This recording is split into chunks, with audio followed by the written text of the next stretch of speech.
Olha, a tecnologia 5G chega ao consumidor brasileiro, o sinal será lançado em Brasília nesta quarta-feira. E para falar sobre essa quinta geração da internet, a gente conversa agora, gentilmente nos atendendo, o ministro das Comunicações, Fábio Faria. Ministro, mais uma vez, bem-vindo ao Jornal da Manhã. E eu começo perguntando para o senhor, a partir desta quarta-feira, os moradores de Brasília, quem vai conseguir acessar essa tecnologia e também a espera de outras capitais, principalmente, para o início dessas operações. Bem-vindo mais uma vez, ministro. Obrigado. Obrigado, Tiago. Bom dia a todos, Jovem Pan News. Hoje, em Brasília, vai ter uma cobertura em torno de 50% já do 5G com as 3 operadoras, a Claro, a Vivo e a TIM. Alguns aparelhos já estão aptos a funcionar, como o Android, por exemplo, ele está funcionando normalmente. O iOS, né, que é do iPhone, vai funcionar o 5G non-standalone, que é o 5G mais rápido, mas sem a latência muito baixa, sem internet das coisas. Vai precisar que o iPhone vai baixar em breve, aí, nos próximos dias, uma atualização para que você possa entrar no 5G standalone, mas já temos, ontem fizemos o teste, ontem à noite, já saímos de 40 megabits por segundo para quase, ontem deu 1.4 giga. Então, quase o máximo que pode dar na faixa de 3,5, que são 2 gigabits. Então, assim, uma velocidade muito rápida para download, para falar, vai poder ter a internet das coisas, quer dizer. Então, Brasília, primeira capital, e nos próximos dias aí, até agosto, nós iremos ter o 5G nas 27 capitais. Ministro, na sequência, as perguntas dos comentaristas. Cristina Grêmio. Bom dia, ministro. Parabéns por essa conquista. É um prazer conversar com o senhor novamente. Eu queria que o senhor trouxesse alguma palavra para aquele brasileiro desconfiado que acompanhou meio à distância toda a discussão da chegada da tecnologia 5G, que ouviu falar muito de chineses, de espionagem, de disputa por territórios, acompanhou meio por cima o que aconteceu nos Estados Unidos também. Que garantias trazer para esse consumidor desconfiado a respeito dessa tecnologia? Então, primeiro, a desconfiança do 5G, né? Sobre a chegada do 5G. O leilão aconteceu em novembro, ali no meio da pandemia, e nós fizemos um leilão não arrecadatório, onde, ao invés das empresas pagarem, né, desembolsarem o dinheiro para adquirir as faixas, elas ficaram obrigadas a fazer investimentos, levar internet para a Amazônia, levar internet para cidades que não tinha, conectar 40 milhões de brasileiros que não tinham internet. E a primeira obrigação que nós colocamos foi ter o 5G nas capitais, funcionando nas 27 capitais. Então, essa é a primeira obrigação que nós temos. Como ficou bem claro, nenhuma empresa de equipamento participou do leilão. Quem participou do leilão foram as teles, né? Nós tivemos aí as 3 grandes, né? A Claro, a Vivo e a TIM, e mais 6 novas operadoras que entraram, como Sercontel, como Brisanet, Algar. A Algar já tem um 5G funcionando desde o ano passado, na faixa de 2.3.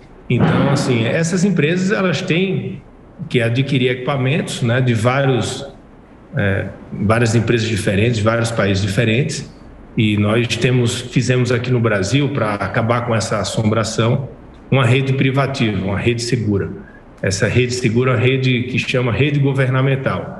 E, coincidentemente, os outros países todos estão seguindo esse modelo do Brasil, tanto no modelo não arrecadatório, porque alguns países têm recebido dinheiro e eles falam que vão investir e aquele dinheiro acaba indo para outro setor e não indo para o setor de telecom, e também separando a privada da pública. Então, nós teremos muito provavelmente a Petrobras, os ministérios, os bancos públicos, né, o Congresso Nacional, sim, 2 aparelhos. Um aparelho funcional que você vai utilizar ali dentro daquela rede privativa, que tem algumas restrições de empresas de equipamentos, e vai ter um aparelho normal que vai servir no dia a dia. Então, isso aí a gente criou, essa rede privativa, para acabar com essa discussão geopolítica, onde a gente atendeu a todos sem que tivesse sem que fosse prejudicado a implementação do 5G. Que se a gente fosse para essa seara, a gente ia ficar só no bate-boca, no debate, e o 5G não viria para o Brasil.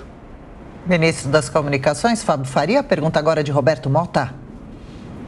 Bom dia, ministro. Parabéns pelo projeto. O 5G tem possibilidade de revolucionar uma série de indústrias, como o senhor disse, possibilita a internet das coisas, possibilita o controle remoto de uma série de equipamentos, porque a latência é muito pequena, inclusive possibilita a tecnologia de carros autônomos, que dirigem sozinhos. Agora, eu queria lhe perguntar sobre a cobertura. Qual é a perspectiva no médio e no longo prazo da cobertura do 5G no país? O Brasil é um país muito grande e que tem uma cobertura muito pequena de internet. Por exemplo, a Amazônia só tem cobertura de 3% de internet. 93% da área da Amazônia não tem internet. Então, nós estamos partindo agora para termos o país com a maior cobertura do 5G standalone, que é o 5G puro, entre todos os países do mundo. O nosso leilão, a gente priorizou o 5G melhor. Então, nas 5.570 cidades, nas áreas urbanas, nós teremos o 5G. E nas áreas remotas, por exemplo, nas cidades do Nordeste, nas cidades do interior do Norte, muitas delas têm distritos que ficam ali a 5, a 10, a 15 quilômetros. Então, a gente priorizou o 4G. Então, área remota, área rural, 4G.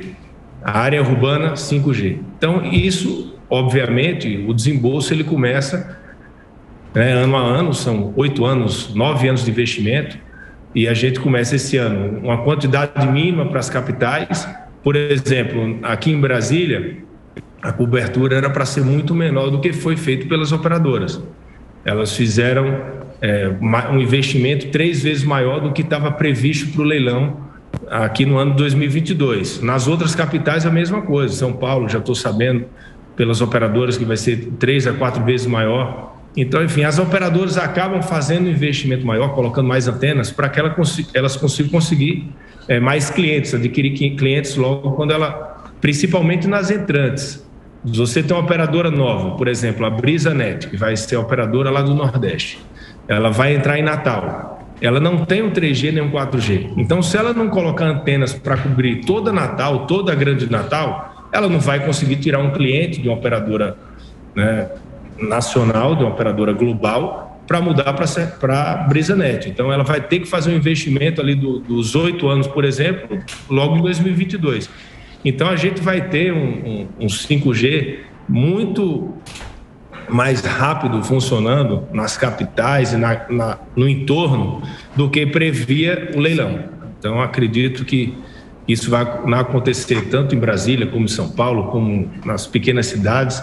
Eu tenho conversado muito com as empresas, com a Sercontel, que ganhou a região norte, a região sul, com a Algar, que ganhou a região aqui do centro-oeste, também outras cidades, enfim. Nós teremos uma cobertura até o ano que vem muito forte no 5G. Ministro das Comunicações, pergunta agora de Amanda Klein. Oi, Amanda. Ministro, bom dia. Bom dia. Oi, estou louca para ver esse 5G funcionar, porque embora eu tenha uma conexão supostamente rápida aqui em casa, minha conexão com a Jovem Pan de vez em quando ainda trava, mas eu não resisto e vou fazer uma pergunta para o senhor sobre eleição. Acabou de sair uma pesquisa agora da Genial Quest que mostra 45% das intenções de voto para Lula, 31% para Bolsonaro, mais um encurtamento dessa distância, uma melhora do presidente no eleitorado feminino, no Nordeste, um encurtamento da distância dos dois no Sudeste. Queria que o senhor nos dissesse um pouco, nos relatasse um pouco sobre os próximos passos da campanha, no que deve centrar fogo a comunicação do presidente Bolsonaro e o impacto esperado com a provável aprovação agora pelo Congresso da PEC das bondades. Se vocês esperam que o presidente, com isso, possa melhorar a sua intenção de voto também na camada mais baixa da população e no Nordeste, né? Qual o cenário que vocês esperam nas pesquisas para os próximos meses? Amanda, a gente está num período de restrição eleitoral após o dia 2. Eu entrei aqui para falar sobre 5G, uma área técnica, e qualquer entrevista que nós iremos fornecer agora, tanto de jornal como TV, tem que ser feito as perguntas previamente para a gente e para a gente passar para a nossa assessoria, enfim, os advogados, a Conju, para saber o que é que pode falar ou não. Então, fico inseguro em responder algo político que eu possa sofrer alguma ação, né? Então, realmente eu preciso focar aqui no 5G e a gente pode agendar entrevista política e a gente vê quais assuntos eu posso comentar ou não. Não sei se eu posso aqui comentar sobre pesquisas, sobre o que é que a gente planeja para os próximos meses, enfim. Nós tivemos ontem uma reunião grande, ministerial, inclusive falando sobre essas restrições que o TSE, né, nos colocou aqui como ministro. Por exemplo, ontem eu fui para a inauguração, né, para o 5G e eu tinha restrições, não pode falar, ficar mais na parte técnica. Então, não quero entrar numa seara política aqui. Hoje é um dia de inauguração do 5G em Brasília, depois de 2 anos trabalhando para isso, e a gente está muito focado nesse assunto. E todas as entrevistas que eu terei hoje ao longo do dia será só exclusivamente sobre o 5G. Ok. Você agora, Cristiano Vilela. Ministro, bom dia. Parabéns aí pela grande notícia. Eu gostaria de fazer 2 perguntas, ministro. Primeiro, quando que o senhor acredita que essa novidade do 5G vai passar a ser percebida efetivamente na vida da sociedade como um todo, né? Com exemplos como o Mota comentou agora, dos carros automáticos, né? Que funcionam através da internet, do 5G, enfim. Quando é que o senhor visualiza que esse tipo de novidade tão aguardada, tão esperada, vai estar sendo implementado na prática? E a segunda pergunta, que me chamou muita atenção na sua manifestação, referente à possibilidade de concorrência das empresas, eu gostaria de entender um pouco mais. Então, vamos pegar aqui em São Paulo, por exemplo, nós vamos ter uma concorrência entre as empresas, a sociedade vai poder ter uma escolha realmente da internet tal, da empresa tal, como uma forma de, através dessa competição, nós temos produtos melhores e com um melhor custo? É isso mesmo. Primeiro, como você falou, na prática, quando chegou o 4G no Brasil, as empresas já estavam preparadas. Então, do nada, veio, por exemplo, ligação do FaceTime, veio o Waze, e você antigamente usava um GPS ou um mapinha. Hoje todo mundo sai em qualquer lugar do mundo pelo Waze. Você pede hoje comida nos aplicativos, né, na sua residência ou no trabalho. Enfim, todas essas aplicações surgiram com 4G. Com 5G, vão vir várias aplicações na indústria. Por exemplo, o agronegócio vai sofrer uma mudança muito grande. Você pega 1 quilômetro quadrado do agronegócio, no 4G, você consegue ligar 10 mil dispositivos. No 5G, 1 milhão de dispositivos. Então, o agronegócio ficará todo conectado. A telemedicina, você vai ter atendimento à distância, né? Até cirurgia à distância, carros conectados. Então, as empresas, elas já estão preparadas para, quando tiver implementação no país, a gente conseguir ter todas essas empresas funcionando em diversos setores. A gente já viu isso funcionando em vários países. Eu estava agora na Alemanha mesmo, semana passada, visitamos algumas empresas, a Lufthansa, a BMW, lá 90% da Alemanha já tem conexão de 5G, 90% das pessoas. Então já tem várias aplicações funcionando. Então acredito que até o ano que vem, por exemplo, nós teremos já muita coisa no agronegócio, no setor de mineração, no setor automotivo, que vai ter algo assim extraordinário. Nós teremos aí num futuro breve aí todos os veículos autônomos, né? Veículos sem motorista, frotas de caminhões, né? Vai ver aí 10, 15, 20 caminhões sem motorista trafegando aí pela estrada. Enfim, nós teremos um mundo novo. Sim. Que vai começar todo dia, a gente vê uma novidade acontecendo e, enfim, que a tecnologia traz isso. Ô, ministro, estava dando... E outra pergunta, faltou responder sobre a concorrência. Então, isso é bem interessante. Hoje você tem 3 operadoras funcionando, que a Oi vendeu o seu móvel para Claro, a Vivo e a TIM. Agora não, agora você vai ter outras concorrentes, que são as operadoras regionais.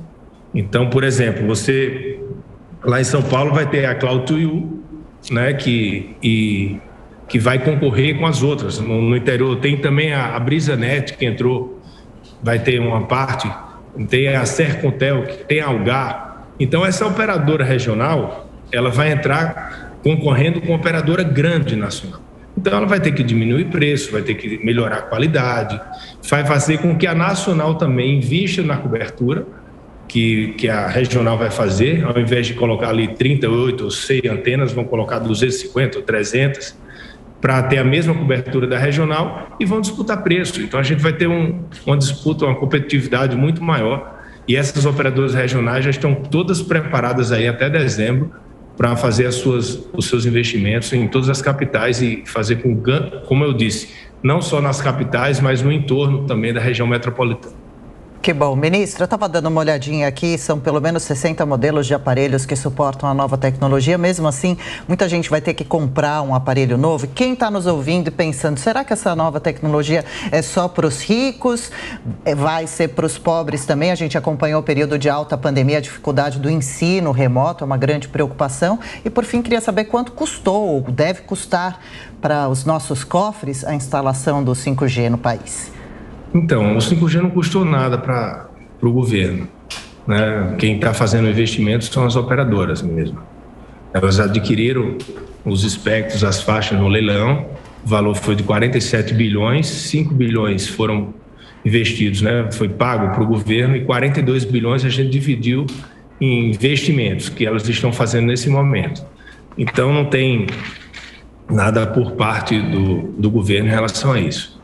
Em relação aos aparelhos, são, como eu disse, o Android, por exemplo, eu não quero fazer propaganda de aparelho, mas a Samsung, Motorola já estão funcionando, né, toda na sua integridade, o 5G.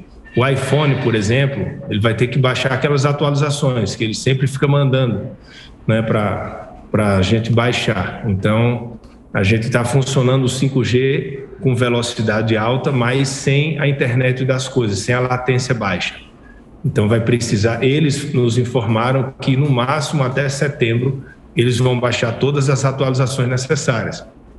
Eu já pedi uma reunião com eles agora, ver se nos próximos dias, para a gente conseguir antecipar isso. Então a maioria dos aparelhos, tem uma lista aí, até nas minhas redes sociais eu tenho colocado, tem mais de 50 aparelhos já que já estão aptos a receber o 5G. Talvez precise aí de uma atualização, ou de repente trocar o SIM card mais na frente, mas isso no momento não é necessário. Os aparelhos estão conseguindo ter o sinal do 5G sem problema nenhum. Como eu disse, é um teste, né? Brasília começou com um projeto piloto, até para checar as interferências, para checar com as operadoras as velocidades, o que é que tem ocorrido. Quando chegar nas outras capitais, a gente já vai ter todos esses testes aqui resolvidos. A Anatel tem trabalhado 24 horas, trabalharam o final de semana inteiro, testando, né, fazendo, porque tem a radiodifusão inteira, né, vocês são também de radiodifusão, sabe que tem interferência. O 4G ele não interferia nos sinais da parabólica, não interferia nos sinais de radiodifusão, o 5G não, ele explode, ele interfere. Então foi preciso trocar os filtros, limpar toda a faixa 3,5, que a gente está hoje disponibilizando em Brasília, é a principal faixa do 5G. É a faixa que tem internet das coisas, é a faixa que tem alta velocidade. Então, é uma faixa muito importante. Perfeito. Ministro das Comunicações, Fábio Faria, mais uma vez, muito obrigado pela atenção, pela gentileza com os ouvintes e telespectadores da Jovem Pan. Um abraço, até a próxima. Obrigado, Tiago. Obrigado a todos. Um prazer falar com vocês. Valeu. Prazer nosso.